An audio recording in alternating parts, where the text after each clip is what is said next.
Femme prend un œuf en cuisinant. Elle le presse légèrement. Intriguée, l'œuf se brise en morceaux. Elle n'en croit pas ses yeux. Regardant les autres œufs sur la table, elle presse un autre œuf. Et il est aussi creux. La femme prend toute la boîte de pleine. À sa grande surprise, tous les œufs sont défectueux. Elle est complètement perplexe. Cela lui rappelle la fête qu'elle avait eue lorsqu'elle venait d'arriver. Les paroles étranges de Lisa. Tout le monde pensait qu'elle était anormale. Car il s'agissait d'une petite ville appelée l'index de bonheur extrêmement élevé. Elle avait été entièrement créée par le groupe Yini. Tous les membres de l'entreprise y résidaient. Les villas et les voitures de luxe étaient toutes attribuées uniformément. Les hommes partaient travailler tous les jours. La ville était une oasis dans le désert. Il fallait 60 minutes en voiture pour atteindre l'entreprise. Les femmes, après avoir vu leur mari partir, commençaient alors leur travail. Ce qu'elles avaient à faire était de garder la maison propre. Il y avait des installations gratuites tout autour. Elles pouvaient y vivre sans souci. La vie des femmes de la haute société les fascinait. Mais chaque jour, elles devaient suivre un programme de modelage corporel. Ce programme était dirigé par l'épouse du patron. C'était pour rendre leur mari suffisamment heureux. Et il y avait une règle claire ici. Personne ne devait quitter le village. Seule Lisa avait discrètement quitté l'endroit avec son enfant. Personne ne savait pourquoi. Son enfant ne serait jamais revenu.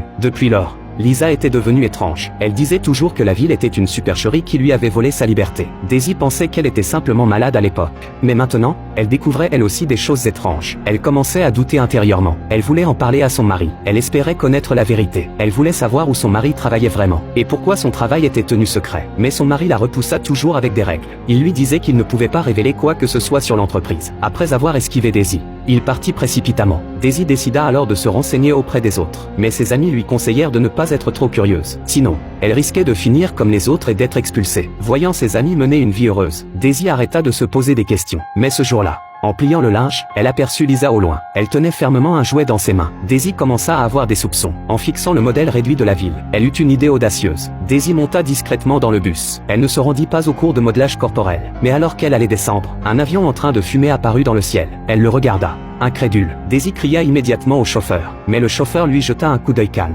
Il lui dit de ne pas s'en faire. Peu après, l'avion s'écrasa sur une montagne à proximité. Daisy cria pour que le chauffeur s'arrête. Elle espérait pouvoir aller secourir les victimes. Mais le chauffeur, d'un ton froid, lui répondit que c'était une zone interdite. Voyant que le chauffeur était indifférent, elle décida de descendre seule. Le chauffeur la laissa sur place et partit sans un mot.